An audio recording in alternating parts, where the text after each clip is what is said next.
The snow started early that morning, not loud, not fierce, just a steady hush of white, falling gently on rooftops and sidewalks, softening the edges of the world. It was the season's first real storm in Everpine Ridge, a quiet mountain town wrapped in pine and silence.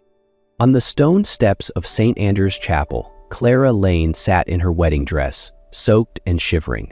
The hem of her gown dragged across the icy ground, stained gray where it met the melting snow. Her hands trembled in thin, fingerless gloves. Her dark hair, once pinned and curled, now clung damply to her cheeks. Her belly, round with life, rose slightly beneath layers of satin. She had been sitting there for over an hour. Since the message came in, "I can't do this." "I'm sorry." 7 words, one ending. Clara didn't cry. Not exactly. Maybe her tears had run dry days ago, or maybe the cold had frozen something deeper inside her. She reached into her coat pocket and pulled out a small leather notebook. The edges were frayed, the corners curled like an old photograph. Her faded handwriting stretched across the cover. Names he'll never hear. Clara opened it slowly, her fingers stiff with cold. Page after page held names. Names she had whispered into quiet nights. Names she had believed in, hoped someone would say out loud with her someday. Mila, soft like a lullaby. Rowan, strong and kind. Maeve, brave little light in winter. She held the notebook close, like a promise no one else had ever heard, and then, just above a breath, Clara whispered, not even sure if she said it aloud, "Nobody wants my baby." Behind her, the chapel's side door creaked open. A man stepped out carrying a slim suitcase and a laptop bag. He paused, mid-step, startled by the voice. Nathan Cole hadn't expected anyone to still be here. The wedding had been called off hours ago. He had stayed behind to help the pastor tidy up, and because he welcomed the silence.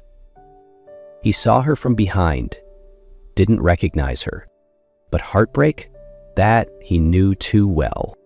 Nathan hesitated, then approached her slowly, his boots crunching lightly in the snow. "Miss?" he asked gently, his voice low and warm. "Are you all right?" No response. She turned her head slowly. Her eyes were rimmed red but dry, not crying. Something in her gaze held him still. Pride, maybe, or pain, or both. "I'm fine," she said, but the notebook clutched tightly to her chest said otherwise. Nathan glanced down at her wedding dress, her shoes, just satin flats, soaked through. "You'll freeze out here." She looked away. "Doesn't matter." He didn't argue. He simply lowered himself onto the step beside her, carefully placing his bag in the snow. They sat in silence, not awkward, just tentative, like two people standing at the edge of something neither of them could name. Not alone, not anymore. Clara didn't know why the man beside her hadn't left yet. Everyone else had vanished the moment the chapel bells stopped ringing. They'd closed their car doors and turned their backs, like she hadn't even existed, just a forgotten bride in the snow. But he stayed. He didn't offer advice. He didn't say it'll be okay. He simply sat there, quiet, steady, and something about that silence made Clara feel safe. "You were the one playing violin earlier?" she asked, not turning her head. "I was," Nathan replied, his voice low and calm. "You play beautifully," she said. "I heard before everything fell apart." He nodded slightly. "Thank you." Silence returned, soft as the snowfall. Nathan glanced at the notebook in her hands. "That's a beautiful cover," he said, gently. "Worn in the best way, like it means something." Clara looked down. Her heartbeat felt louder than before. After a moment, she surprised herself by holding it out to him, hands trembling slightly, but she didn't pull back. He took it with care, like it was something sacred. He opened to the first few pages, reading the handwritten names. Maeve, brave little light in winter. Rowan, would have been a great big brother. He paused at Maeve, smiling softly. "That one, that's beautiful." "But you'll never hear it," Clara murmured. "Barely a breath." He looked up. "Why not?" Her lips pressed together. It took a long moment for her to speak. "Because I'm not enough. I thought I could be, but no one wants all of this." Her hand moved instinctively over her belly. Nathan didn't flinch, didn't look away, didn't say something easy or hollow. He simply returned the notebook and then, without thinking, reached out and took her hand. His hand was warm, steady. Real Clara tensed at first. She wasn't used to this. Someone who didn't pity her, didn't try to fix her, didn't run away. He was just there. The snow kept falling, blanketing the world in silence. Time slowed. A bell rang somewhere in the distance. A child's laughter echoed from the parsonage nearby. Clara closed her eyes for just a moment. For the first time all day, she allowed herself to believe, just a little, that maybe something was still waiting for her. She didn't realize how tightly she was holding Nathan's hand until he shifted and gave her fingers a gentle squeeze. Not to let go, but just to say, "I'm still here." Clara blinked back the sting behind her eyes. How long had it been since someone stayed? The sky turned gray faster than Clara expected. The gentle snow had thickened, wind carving cold across her cheeks. Nathan glanced upward, then at her. "If you've got nowhere to be, you probably shouldn't be out here much longer." Clara hesitated, not because she was afraid, but because she wasn't used to this, stepping into someone else's world, allowing herself to need. "It's just shelter," Nathan said, voice even, not pressing. "A warm roof, some tea. You don't have to say anything." She looked at him for a long moment, then nodded, barely. Nathan's cabin was 10 minutes away, nestled down a snow-covered road lined with evergreens, standing like quiet witnesses to the season. When she stepped inside, Clara paused. Not because it was lavish, as one might expect from a man like Nathan, but because it was simple, and it felt like home. Wood beams. A fire crackled in the stone hearth. Photos lined the hallway, a woman with kind eyes and sun-kissed skin holding a little boy. There were books, dozens, on every shelf, and, in the corner of the living room, sat a half-finished Lego spaceship. A boy thundered down the stairs, socks sliding. "Dad, it's really snowing," he shouted, then stopped when he saw Clara. Big eyes, curious, not shy. "Hi there," Clara said softly. Nathan rested a hand on the boy's shoulder. "Clara, this is Leo, my son." "Leo, this is Miss Clara.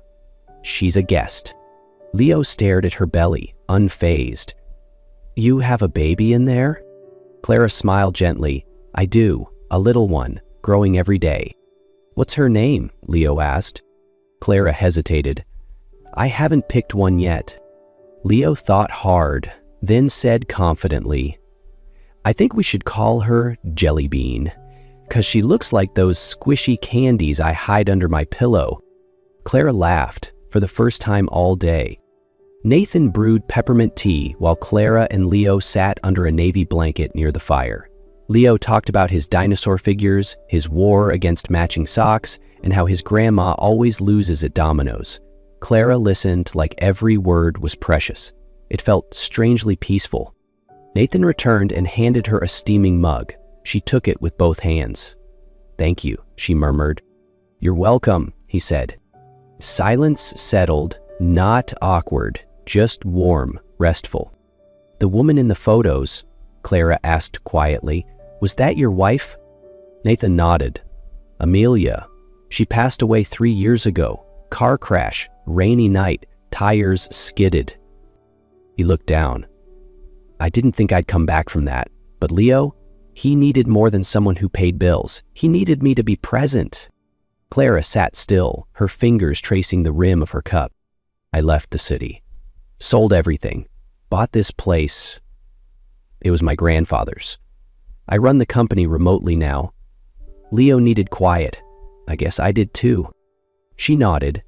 Everything he said felt like it fell into a place inside her that had been empty for too long. She doesn't have anyone, Clara said softly. No father, no grandparents, just me. And I'm scared that I won't be enough. Nathan didn't respond right away. He looked her straight in the eye. You're not alone anymore. Clara met his gaze. The fire cast a warm glow across his face, and for the first time that day, she saw something no one had offered her yet. Belief.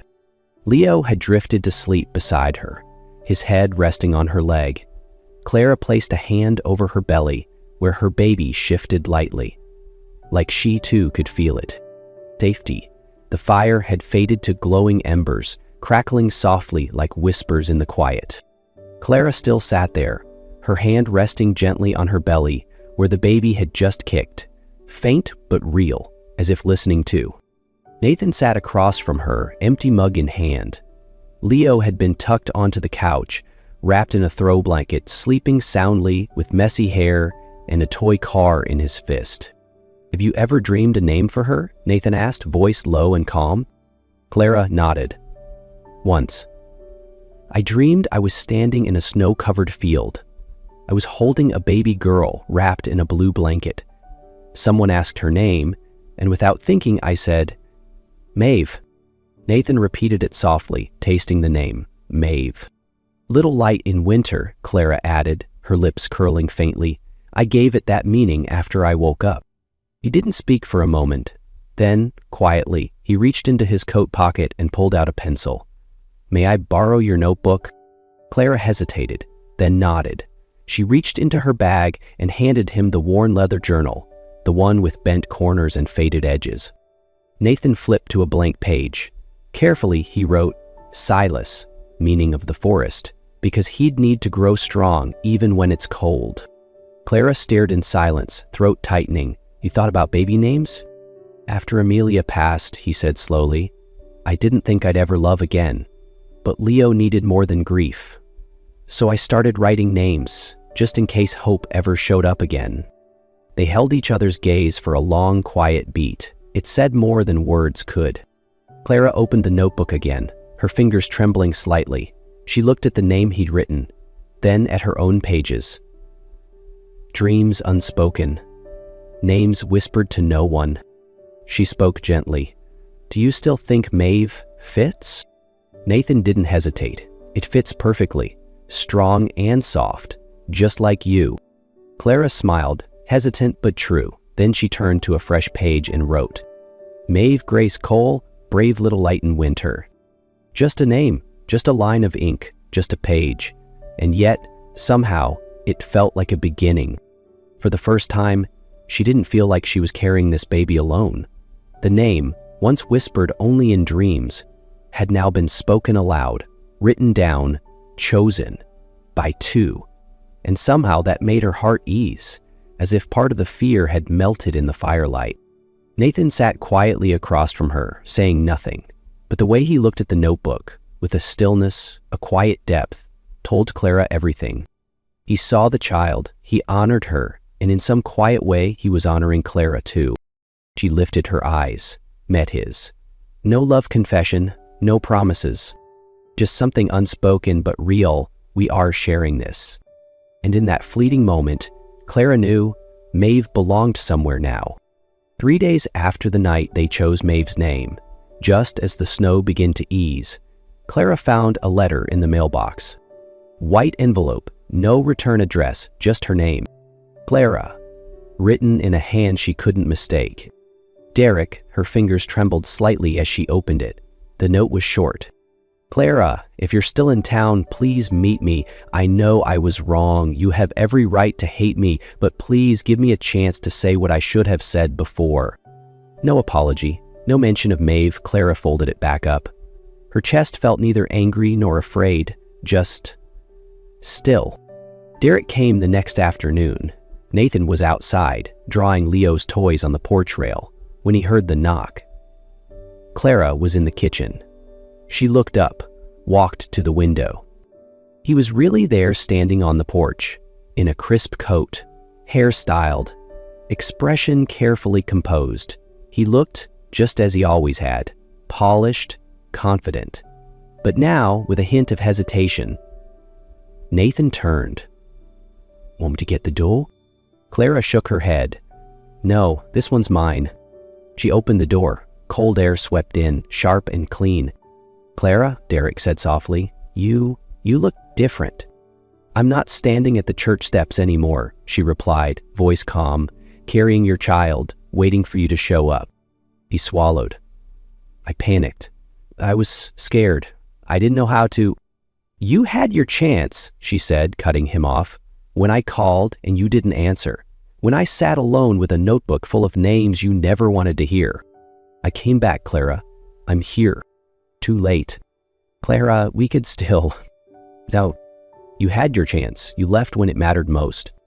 Her voice wasn't angry, just steady, the voice of someone who had once been shattered and put herself back together. Derek looked down. No more words to defend himself. Nothing to say that could undo it. "What did you name her?" he asked, like reaching for one last thread. Claire's voice was quiet, but certain. "Maeve Grace Cole." His eyes flickered. "Cole? She deserves a name tied to kindness. It doesn't need to be blood. It just needs to be belonging." Derek didn't respond. Clara gave a slow nod, and then she gently closed the door. Not with drama, not in anger, just enough. Nathan stood by the porch post, eyes gazing toward the pine trees beyond. He hadn't watched the whole thing, hadn't interfered. He'd just been there. Clara stepped beside him, quiet for a moment, then asked softly, "You heard it all?" Nathan didn't turn to her. "I saw him, and I saw you," standing steady. She looked out at the snow-covered landscape. "I used to think I was weak. I thought I needed him to become a mother, but now I know I don't need anyone to complete me." Nathan nodded, barely. "I know. I never thought you needed me." "No," Clara said, turning to face him. "You didn't come to fix anything. You didn't try to save me. You just stayed. And sometimes that's everything." That night, as Clara tucked Leo into bed, the boy blinked up at her and asked, "Who was that man?" "Just someone from the past," Clara answered, smoothing his hair. "Did he make you sad?" Leo asked, eyes wide and honest. Clara smiled. "Once, maybe, but not anymore." "'Cause you have Jelly Bean now, and my dad too, right?" Clara looked toward the hallway, where soft golden lights spilled in from the kitchen, where Nathan was rinsing out teacups, quietly, steadily, a picture without words, without grand gestures, but the safest place she'd ever known. She nodded. "That's right, Leo, I have us." Clara didn't know what lay ahead, but when the door closed behind Derek and Nathan was still there, saying nothing, simply being there, she knew the things that truly mattered were still with her. There was no more conflict inside her, only a quiet readiness for the storm, for the breaking point, and for the tiny soul preparing to enter the world. The snowstorm started in the late afternoon. Wind howled through the eaves, and the cabin looked small under the heavy blanket of white. Leo was racing around with a blanket tied to his shoulders like a cape. Nathan added more wood to the fireplace, the warmth pushed back against the cold. Clara stood quietly by the window, her hand resting on her belly. Maeve shifted, a slow, deep movement, different than before, not just a kick, a whisper, "I'm coming." The first wave of pain hit around 8 p.m., soft at first, like a ripple across her abdomen. Clara frowned, steadying herself on the table. Nathan noticed but said nothing, just handed her a cup of tea, warm between her palms. Leo went to bed early, excited about the storm and the chance of no school tomorrow. By 11 p.m., Clara couldn't stand straight anymore. Leaning over the armchair, sweat clinging to her back, she gasped, "Nathan!" He was beside her in seconds. "Is it time?"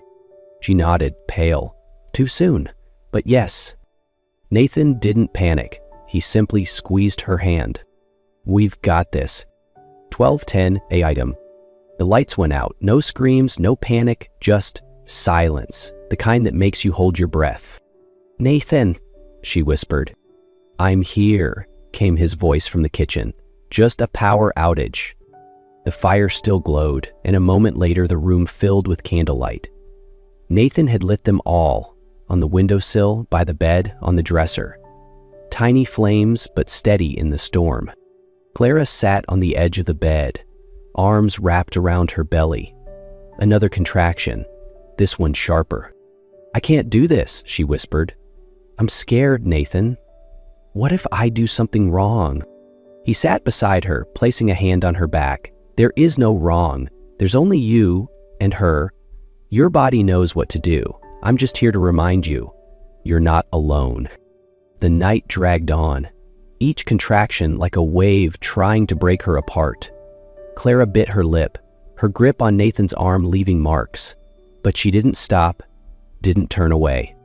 "If my mom were here, she'd know what to say," she cried. "She'd tell me to be brave." Nathan pressed a cool cloth to her forehead. "She'd be proud, and if she were here, she'd say, 'Clara, you are stronger than you think.'" A tear slipped down her cheek, not from fear this time, but from something else. Faith returning. 1:32 a.m. Clara screamed. Her entire body shook, but she kept her eyes open. She didn't give in, not for a second. "No more push," Nathan murmured. "She's almost here." And then the sound came. A cry, sharp, high, piercing through the window panes and the wind. Alive, Nathan caught the baby, a tiny, squirming flame of life, red and raw and perfect. He placed her on Clara's chest. His hands trembled, his eyes shone. "Your daughter," he whispered. Clara clutched the baby close, her tears falling freely. "Hello, my love, Maeve Grace. I've waited so long for you." Outside, the storm still raged, but in the cabin, by firelight and flickering candles, a new life had begun. No spotlight, no witnesses, no grand moment, just a woman who fought, a man who stayed, and a child who chose the right place to arrive. The small cabin on the hillside no longer echoed with the howl of wind through cracks in the wood. Instead, it filled with the soft breathing of a sleeping baby, the quiet giggles of Leo, and the gentle clink of a spoon in a mug of warm milk. The room glowed in amber light from the fireplace and from the low-hung lamps, reflecting off the wall where a photo hung, a woman with a gentle smile who had once been everything to Nathan. Clara sat in the rocking chair near the fire, Maeve curled in her arms, peacefully asleep beneath a woolen blanket. Nathan peeled apples in the kitchen while Leo colored dinosaurs in a weathered book. No one spoke, but the silence felt full, like a melody with no lyrics. After everything, Clara had chosen to stay, not because someone begged her to, but because she had been seen, heard, loved, without condition. No wedding, no rings, just a house with laughter, a hand offered at the right moment, and a heart that didn't ask her to be perfect. Beside her sat the old notebook, its leather cover worn at the edges. Clara turned to the last page, where days earlier she had scribbled the first post-birth entry. She was born in a storm, but never alone. She added beneath it, "Maeve Grace Cole, brave little light of winter, welcomed not with promises, but with actions, with a held hand, with warm tea, with silence that never left." When Nathan walked over and sat beside her, no words were needed.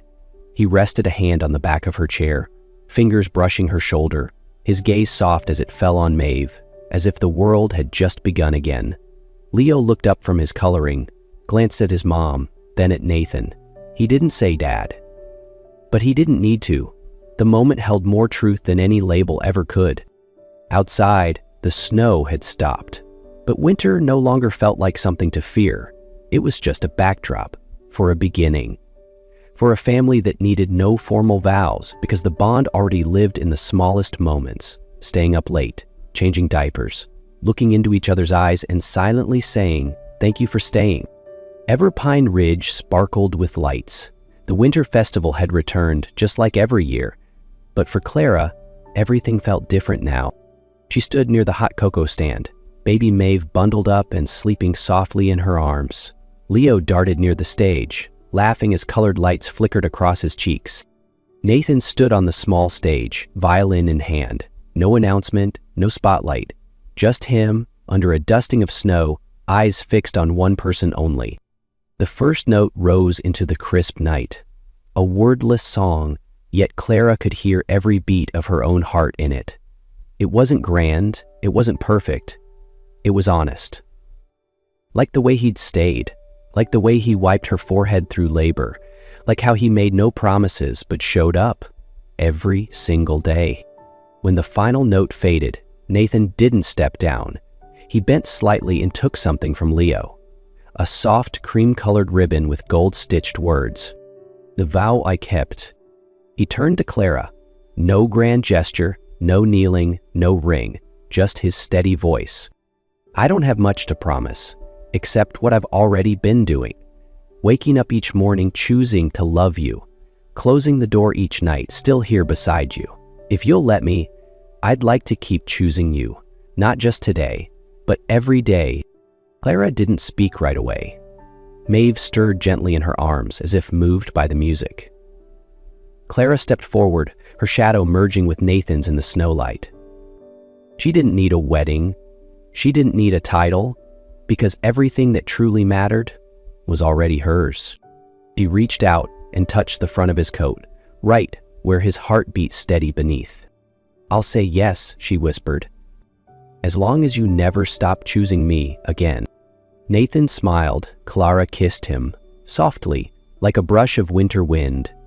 But it said everything. Down below, Leo let out a quiet whistle. Scattered applause echoed through the square. But everyone knew. This wasn't a proposal, this was a declaration.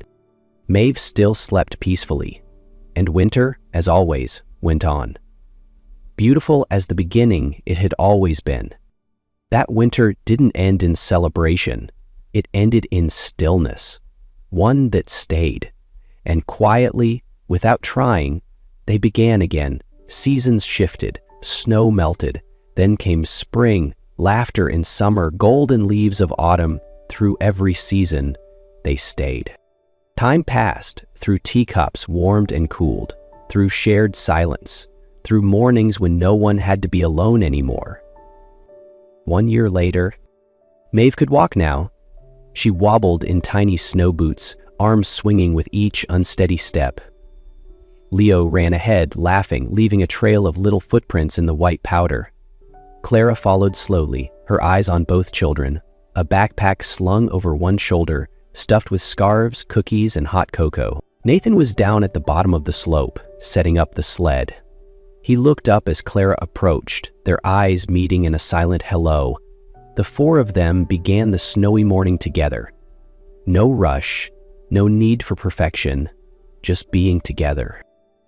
The little cabin had more photos now, like one where Leo held Maeve close, lips puckered in an attempt to lull her to sleep. Clara still kept the old notebook, now nearly full. Last night, with Maeve asleep on her chest, Clara had opened it again. She brushed her fingers over the page filled with names she once wrote alone in the dark.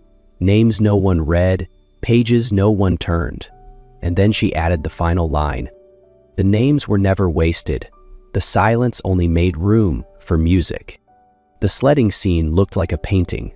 Leo shouted with joy as the sled glided forward. Nathan gripping the rope with steady hands. Clara sat behind him.